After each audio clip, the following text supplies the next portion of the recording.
Yeah. Like the whole game, I mean that last 10 minutes, my heart raced faster than when I run 2.4 km. Yeah, it's just hard. It's just a heart attack. Watching the game.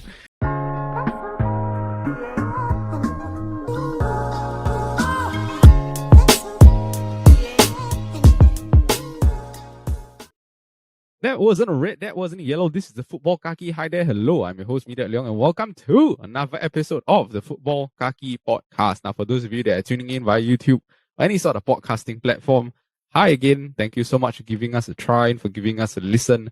Just a bunch of Singaporeans that enjoy the World Cup final. Messi! Yeah. Speaking of Singaporeans that enjoyed the World Cup final, I'm once again joined by my Football Kaki bros. All of us are now in debt because we lost money because we packed Rabiot in the in the Panini pack. Yeah, but for those of you that didn't get a chance to see this, you can see in our previous video. We're all down some cash, right? Don't you think? We lose We're down a solid $5. Yeah. Overall, how are y'all guys doing on your bets? Some small rebate on my side, thankfully. Small 2-2. Small profit. 2-2. I'm at -5. I owe Paul money. I owe Paul $5. Yeah. Pay up. Yeah. Yeah, the bookie Paul. The bookie. Overall, I was winning quite a bit. Oh, you I shan't review the amount. But then ever since the Brazil, the winnings got like minimized lah. So was it that you got greedy or was it just bad picks in general?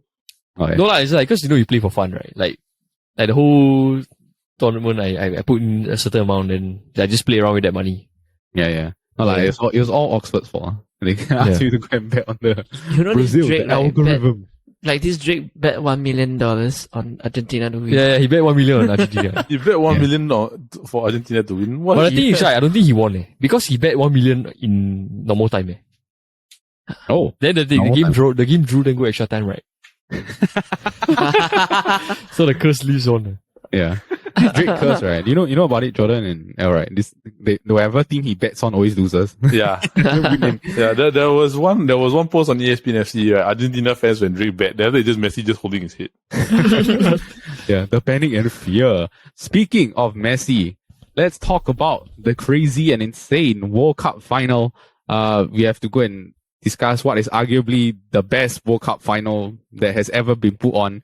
You get to see the stories within the story, Messi versus Mbappe, and you get to see all the small little details that happen throughout the course of the game.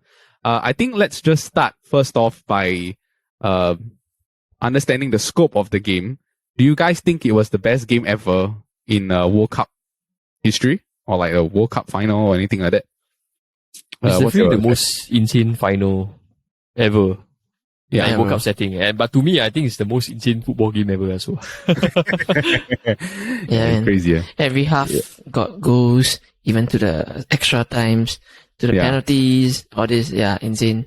Yeah, insane. Really very But crazy. I do think that it was actually a very one-sided game until the 79th minute. Yeah, it was a very one-sided game. It was very one-sided. Now let's get into the game itself. We have to understand that, of course, at the 79th minute, the tides turned from Argentina to France. But the first 45 minutes specifically, let's start off by talking about the lineups and the tactical changes that were put in. Deschamps, he kept to his original lineup even despite the fact that there was a flu outbreak, correct, Paul? I think Varane and Upamecano was the first ones to get it. But then they recovered in time for the final. But then there was like Kingsley Coman and Koundé as well, who were sick. Yeah. Yeah. I think that's why you could see the lethargicness from them. Yeah, visibly you could tell, right? I mean, I don't know about y'all, but while I was watching the game, I could see that clearly they were all tired. The whole team. Yeah, I don't know the lack of legs or what.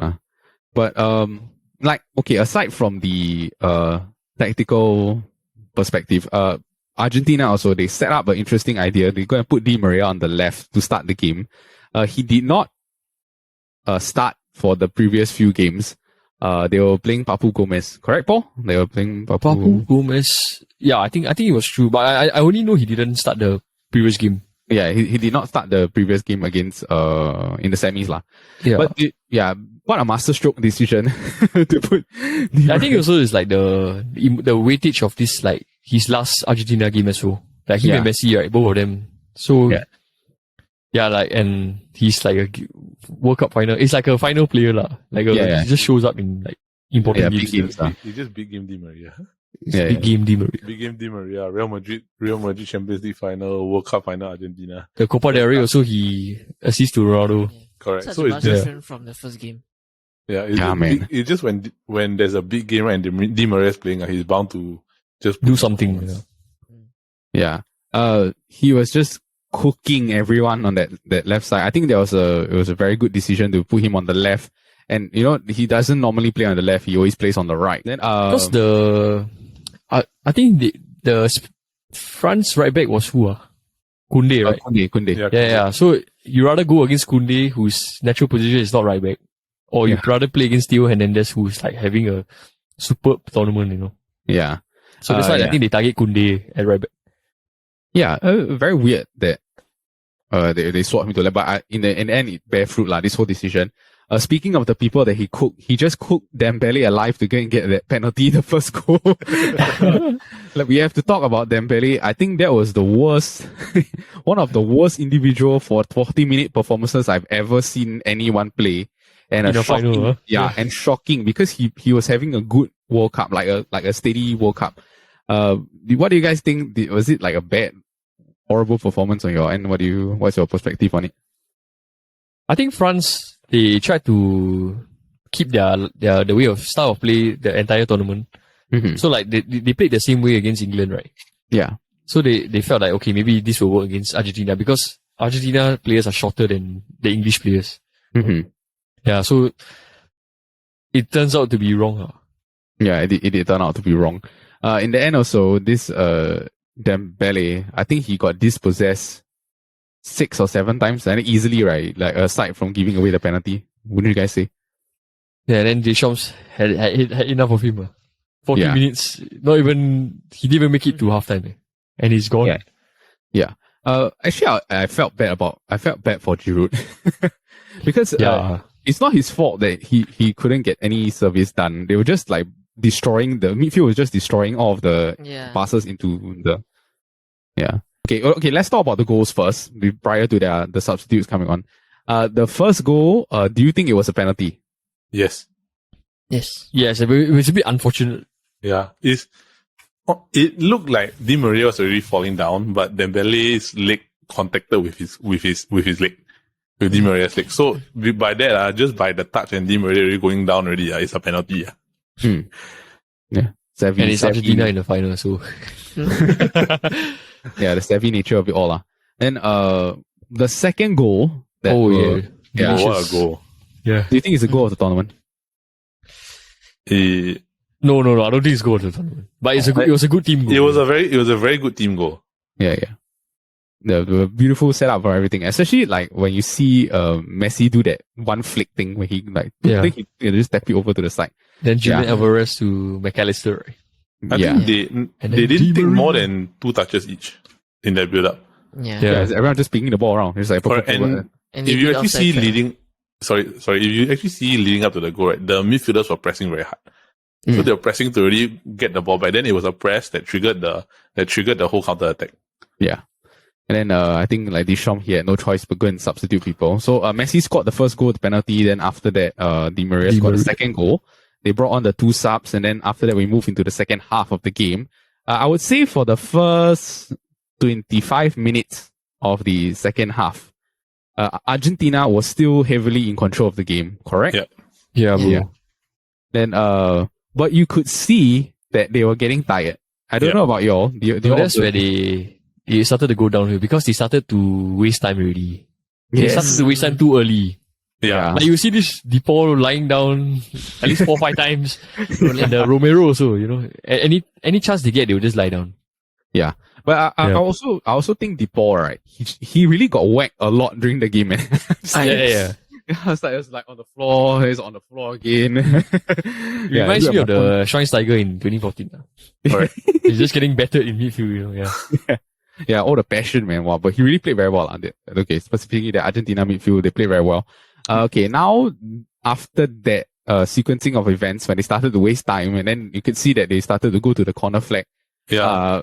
They managed to get a penalty just because of individual error. Otamendi did not do a good job trying to clear the ball, and then bouncing, and then after it ended up he had an individual error that led to a penalty. Mbappe capitalizes on the goal itself. And I don't know about y'all, but I could sense, and I was watching the game, the momentum clearly shifted to France. And then you could see that there was a sense of panic over Argentina. Do you all notice this as well? Because at that point, they already subbed Di Maria out. Yeah. So they shifted the focus to like just seeing the game out. Yeah, seeing the game out. But I feel that Otamendi should have gotten a red card. I agree also. Actually, to be honest, I mean, it's a basic rule of the game. If you're the last man, if he didn't make the tackle, the guy would have been on goal already. Correct, but I think that the referee also didn't want to have a controversial moment. So yeah, true. So it's those type of situations where it's like, if this game is gonna just give penalty and yellow card. This game, if let's say Argentina is gonna lose the game, right? It's not because of he doesn't want it to be because of his own doing or the referee's doing. But it's the rules, right? I mean, it's the rules lah. But the thing is that rules can be interpreted in different ways lah. So at the end of the day, whether it's a red card, whether there's a red card, whether there's a red card or not is entirely down to the goalkeeper. Like even though it's last man goal scoring opportunity, by right it should have been a red card. Yeah. I think because it's a penalty box, if it's not in the penalty box, definitely it will be a red card. No, I think if he was in the middle, like clear goal scoring, yeah. So definitely, I mean, if red card plus a penalty, it will be a huge blow. So therefore, I think he did get a yellow card, right? Yeah, he got a yellow card. Yeah, I think a yellow card plus a penalty it suffices. Yeah. Yeah.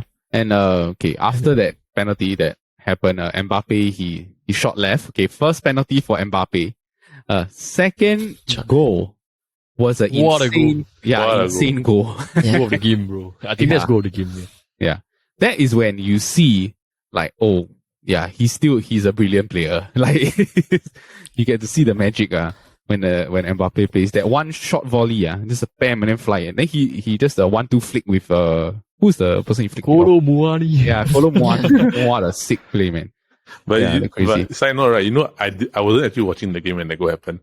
I heard the whole thing. I went to get a drink. Then I was like, okay lah, maybe you went to get a drink. Yeah. Same. I mean, like, dude, the kitchen like that. I was like, okay, I don't think they score so fast. Then suddenly I heard the commentator just go alright. Then Mbappe. Then I'm like, it's 2-2. Yeah.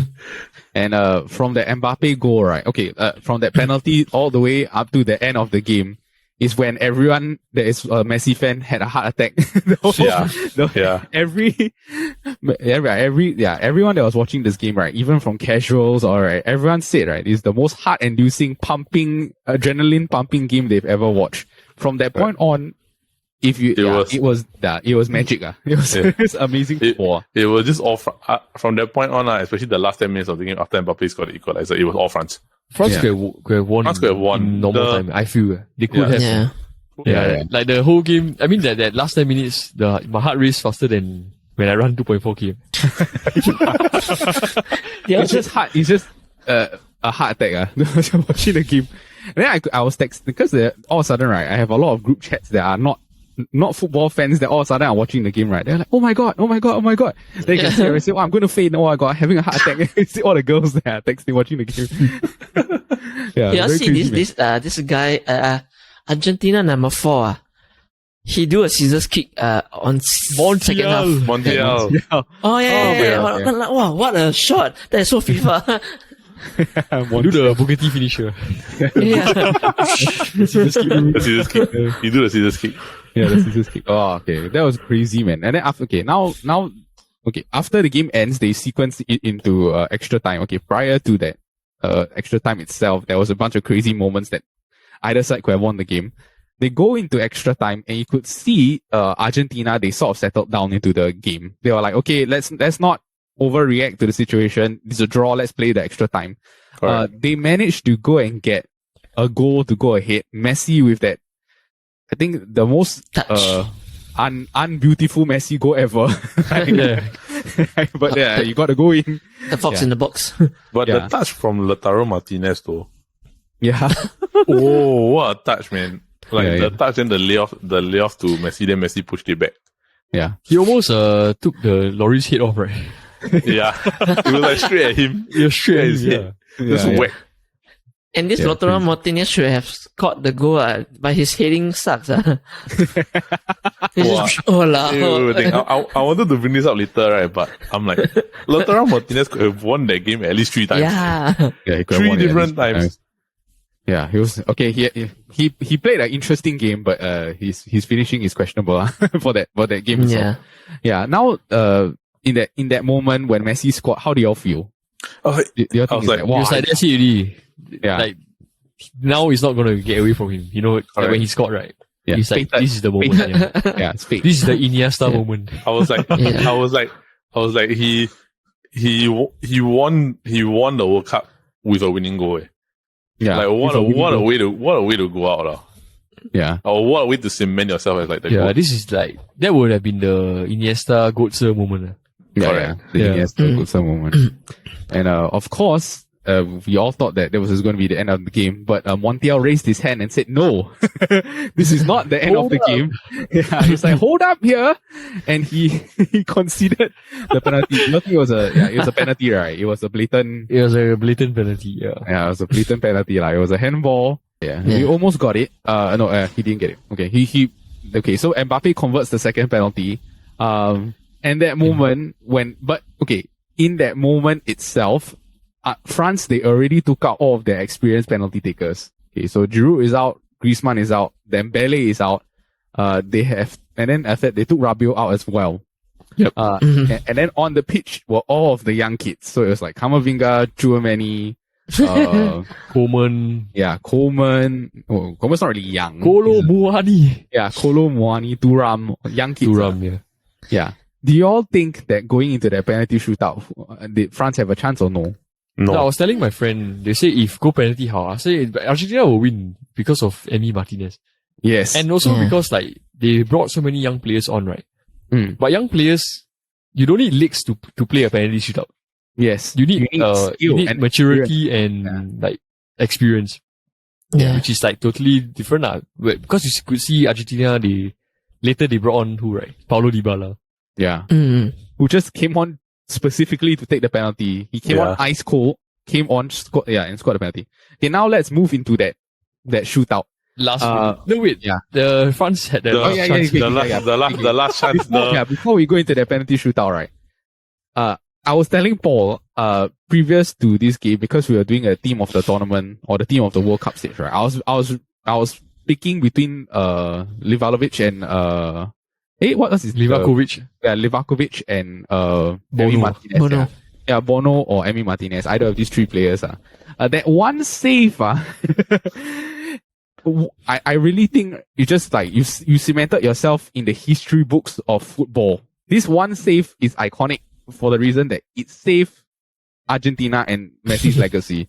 I think this save is like the most important in the whole world, like ever. Yeah. Can argue this is like the most important save ever. Yeah. You can argue that as much as Messi scored 2 goals, right? I think Emi Martinez won them the World Cup. Yeah. I think we can flash back to the time also of like Buffon saving that crazy header, or Casillas also like doing Casillas Robin, right? Yeah, Casillas doing that insane save. But I think the magnitude of this situation in extra time to have the the wherewithal, the attention to go and rush out and then do that. Yeah, in that moment, I couldn't believe it, no.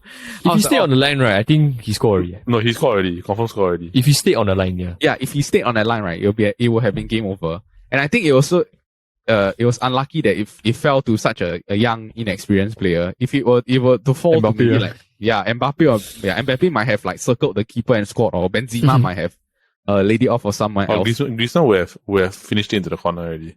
They just finished it into the corner. Yeah, but in the moment, it was the right choice to shoot. Yeah, it was the right choice. Yeah, you cannot second guess yourself. You just got to shoot. Yeah. No, but the worst part about that, right, was that was that somebody like totally just absolutely ball out the clearance. Was it Otamendi? I think it was Otamendi. But it was like a random ball from Upamecano, I think. Or Correct, Konaki. Was it? But he Upamecano, right? Then he tried to use his leg to stretch out the thing. Because it's short. Then Otamendi is short, right? So the ball just nicely bounced straight there. Then it was just like a quick shot from Colomani. Yeah. Then Emi Martinez with the spectacular save. I was like, when I saw it happen, I was like, oh my gosh. I jumped. France is gonna take I was sitting down, I jumped out, and then I freaked out. Yeah. Then prior to that as well, who's that? Sorry, I'm slipping my mind. There was a crazy thing that happened just before that. The Thuram dive, right? Yeah. The Thuram dive. Yeah. Wow, you know that from where we were watching, right? I thought it was a penalty. It looked like a penalty. It did look but like a penalty. Can you imagine in the moment the referee, his eye is so sharp to like point to see the dive? Yeah. Well, actually, but in the moment, it's like elite refereeing. Yeah, I think they picked the right referee for the World Cup final. Yeah. He was an outstanding referee. Yeah. Correct. Like he let big moments. He let them run his run his course. Run his course. Then, but he got. I would say most of the penalties decisions he got it correct. Correct. Yeah. If he was the referee for the England versus France match, England would have won. I stand by that statement. Yeah. Okay, now let's transition into the penalty shootout. This is where we get to see some of the elite shithousery of Emi Martinez. What a mind game of this goalkeeping. Yeah, okay. First off, Messi and Mbappe, they both step up to convert the first penalty. Do you all think that it is the right decision to put Mbappe to take first and Messi to take first? Yes. You all think? Yes, sir. Yeah, why? Always put your best takers first and fifth taker. What if all 11 players all take already? Then they will go back to the first guy. They'll go back to the first guy. Okay. AKA the Man United versus Villarreal. Yeah. It was 11 and 10. 11 and 10, then the goalkeeper missed the penalty. Yeah, same as Chelsea and Liverpool. Yeah. Especially for like the France team who was quite inexperienced, right? So for Mbappe to go up and show them how it's done, it kind of like motivates them to follow in his footsteps, you know? Yeah. As compared with, if example, like the young players go and take first, right? If they miss, then Mbappe wouldn't even have to take yet. Like Neymar. Yeah. Exactly like Neymar. Yeah, man. Okay, so Mbappe, he steps up, he converts the first goal. Martinez almost gets it again. He shot at the exact same side. I did think he was going to shoot at the exact same side though. I just had the feeling I was like, he's going to shoot left. Mbappe Van Nistelrooy. Yeah, but kudos to Mbappe. 3 times facing Martinez is not easy task. To convert three penalties. Yeah, Kane faced Hugo Lloris second time gone. Yeah. I think we'll talk about this penalty stuff after on another segment. But okay, now Messi goes up to take the penalty. He does this slow motion penalty thing. Yeah, the ball just slowly roll into the net. But while I was watching it, right, I could see that Lloris, he could like get up and then jump to the other side if he did it fast enough. Don't you think? He hesitated before he dived. Yeah. Like, but this clearly shows like that Harry Kane could have placed the shot instead of ramming it in. Yeah. Because Lloris is not as intimidating as Martinez, you know? Yeah. Yeah. Lloris is a nice guy. Lloris broke his elbow at that time. Yeah, okay. So now after that, Coleman, he misses the penalty. Martinez saves the penalty. And then, I think it was Dybala, right, who went up next. Dybala, short center, Yeah, short center. Just a whack it into the middle. He's brought on specifically just to take a penalty. Okay, now this third penalty by Tchouaméni. We have to talk about this situation. I was watching the game and I noticed that how come it's taking so long for this Tchouaméni to go and like take the penalty? And then they pan over to the screen. I could see that this Tchouaméni was running off to the right. So apparently what happened was that this Martinez, he grabbed the ball and then he just flung it over to the right side. Right. Well, after the penalty, he was like, no, you go and take it. You all notice this as well? Yeah, I saw it. Yeah, I noticed it also. It was like behind the referee, right? Yeah. It was like close to the edge of the penalty box already. Yeah. This is some elite mind games, man. It's like, where I throw the ball, you're gonna go. Do you know what I mean? It's like I tell you where you're gonna go. And it's to put the Chouameni off also, because Chouameni's mind is like, okay, I'm just gonna walk up, take the penalty, and go back. Yeah, correct. End up you walk there, you have to, oh no, where's the ball? I have to go and pick the ball up first. Yeah. Then he smart, right? This Chouameni, because smart, like he know that this is the game that guy is playing. Yeah, and then he missed. He completely missed. Completely. Because I think if I'm not wrong, when you train penalties during training, right, it's place the ball down, shoot, move. Place the ball down, shoot, move. So it is not a situation where they actually do like the time wasting or time management that situation. So it's like if you're not used to that type of situation or you're mentally not strong enough, it's going to affect you naturally. And this Chouameni is a kid. Correct. He's still a kid. Yeah, he's like a 21, 22-year-old, right? Yeah. Correct. Then Emi Martinez is no joke. Can get into both Bruno and Ronaldo's head in one penalty. Yeah, and either way, even if Chouameni shot on target, right, Martinez would have saved it. Martinez would have saved it. Yeah. Because it wasn't a hard hitting shot. Yeah, but do you realize they all shot at the same side? They keep shooting the same side. I don't know why. Yeah. Harry Kane also shoot the same side. Yeah, maybe it's cool about the keeper's right. Yeah, they all just don't shoot at the right side. Yeah, you should actually shoot at the keeper's left, which is the weaker side. But Ruud van Nistelrooy made a career of shooting to the keeper's right. Like, it's just forever the right side one. Yeah, but they are not Ruud van Nistelrooy. Mbappe was Ruud van Nistelrooy last night, what? Three penalties to the same side. Yeah, man. Okay, mind games, just mind games. Yeah, after that, Paredes. Paredes scored, and after Paredes, Kolo Muani. He just blasted it in the middle and then went in. Yeah. And then, of course, to end off this whole game, it had to be Montiel, who, if you talk about a more poetic ending to a game, this person caused, if he did not have this opportunity to score this penalty, he would be the one to blame for the entire World Cup loss. Yeah. You know what I mean? Yeah. If they had lost, if they had lost. Because he was the one that got the handball. And I think after he scored, you could see him cry is because of that specific reason. He had a chance to redeem himself.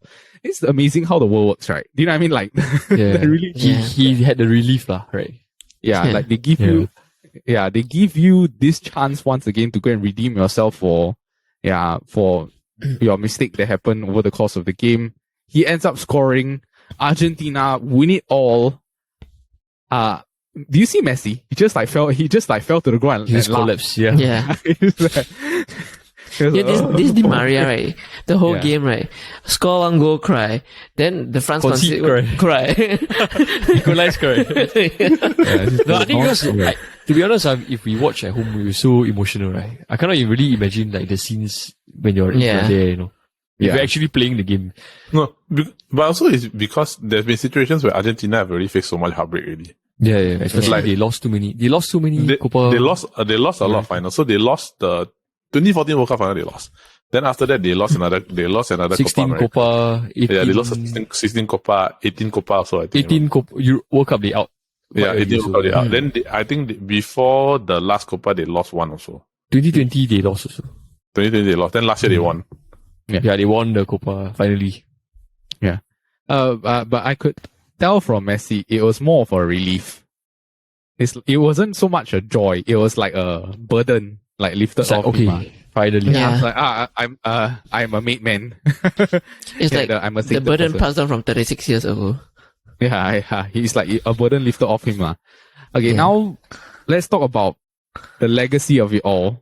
I think this match will go down as one of the greatest matches to ever happen. You have the stars that come out to shine, the playing of it all, and then Messi gets to cap off the only trophy that he has not won, Messi wins. What do you guys think about like Messi's legacy overall? Do you think it's like the good discussion is over to me? Okay. I, as a big Ronaldo fan, even though I don't like what he did recently, the good discussion is over. Yeah, I think so. It's over. He has won everything, every single trophy. And the only reason why Ronaldo was in the discussion was because neither of them had won a World Cup yet. Yeah. They both have won a continental trophy, but neither of them won a World Cup. So now that Messi has got the World Cup in his trophy cabinet, it's over already. You cannot argue anymore already.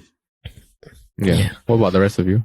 Especially like I admire Messi so much because like I like the way he dribble and how he plays. But what thing stands out for me, right, is this World Cup, right, is the deciding factor between both of them. Yeah. Yes. Like this is like a clear division that he's like miles ahead, of Ronaldo, Yeah. Like you can say that Ronaldo has to hand carry Portugal himself. But you could see like Argentina don't have to rely so much on Messi because they still play for him, Yeah. Like a clear example was Martinez won the World Cup final for him. Yeah. In a way, rather than Messi. I mean, his goals were important as well, but I think Martinez also did his part equally to help do his part to win the World Cup. Yeah. So Argentina as a whole helped Messi more than Portugal helped Ronaldo, Right. But they won as I saw this interview also, like, Ben Foster, he has the cycling GK channel. Cycling GK. Then he interviewed Emi Martinez. Then he asked Emi, he said, what's your dream? Then Emi Martinez said that his dream is to win the big one. Then he was very happy that he won the Copa America, but that Argentina won the Copa America, but he wants to be in a situation where he can win the World Cup and he's playing to win the World Cup. Yeah. Then he got his dream last night. That's why you could see like usually Emi Martinez was some guy who just always he looks fierce all the time, always talks trash, looks aggressive, right? Then you just see him cry for the next 15-20 minutes after they won. Yeah, I mean the legacy of it all is amazing, lah. But Jot, what about you? Do you think the definitely discussion is over? Definitely Messi is the best. He got more than 40 over accolades. 10 La Ligas, 1 league, 7 Copa del Rey, 7 Super Copa de España, 4 Champions League, 3 UEFA Super Cup, 3 Club World Cup, 7 Ballon d'Or, 1 Copa America, and 1 World Cup. That is insane.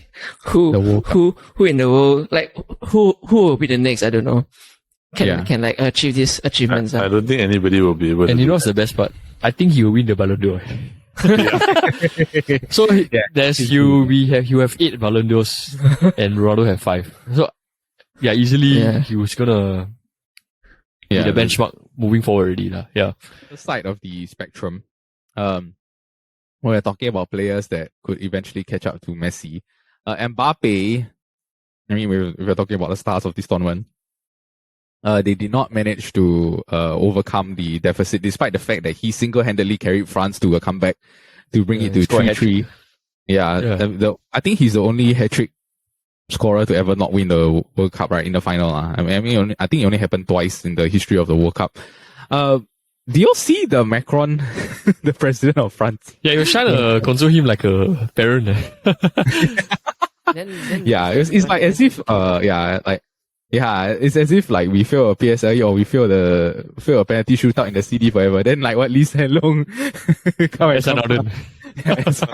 That's another. Like you'll get retained this year. Yeah, he get retained this year. I mean, somehow he was very I know you're the president, but please don't try to just leave me alone. Just let me grieve in my in my moment. Yeah, the grief and the anger. Sad to be honest, that Mbappe. I mean, he really single-handedly dragged them back into the game. I mean, do you think that his performance was I think he's the only one in that France side, aside from the substitutes, that really could say I really helped to push France back into the game. Do you think? Yeah, because if Mbappe helped, if France really won, right, then Mbappe will have 2 World Cups already at 23 years old. Yeah. He will be on the way to Pele status already. Yeah, madness. And then he could easily win 2 more at the. Yeah, because now he's 23 years old. He has, I think, 12 World Cup goals in total. Yeah. The record is closer at 16, right? Yeah, he's gonna break it. He's gonna break it, bro. This is only his 2nd World Cup. Yeah. Madness. He could play until I think 3 more, maybe 3 or 4 more. Yeah, 3 or 4 more barring no injury. And he'll easily break the record for the closer. He just needs to score 3 per tournament. He already did 3 for the tournament, and then they basically just let him attack, sit on top, and then do press. Yeah. It's mad already. Okay, now that we get to look at this big picture perspective of the game, do you think that this is the best game ever? Like in the history of football? Yes. The magnitude of it. Right? Yes. No, man. I think it's a game of. I think it's a game of two phases. Mm-hmm. It's just Argentina until 79. Bro, Then after the 79 minutes, it's the greatest game I've ever seen. Yeah, 4 phases, man. Just crazy and insane football. I think Messi is goated. In the end, he's won everything there is to football. I think Mbappe, he played a great game, but he just couldn't overcome the deficit. And in the end, Argentina, you are the World Cup champions. Congratulations, Argentina.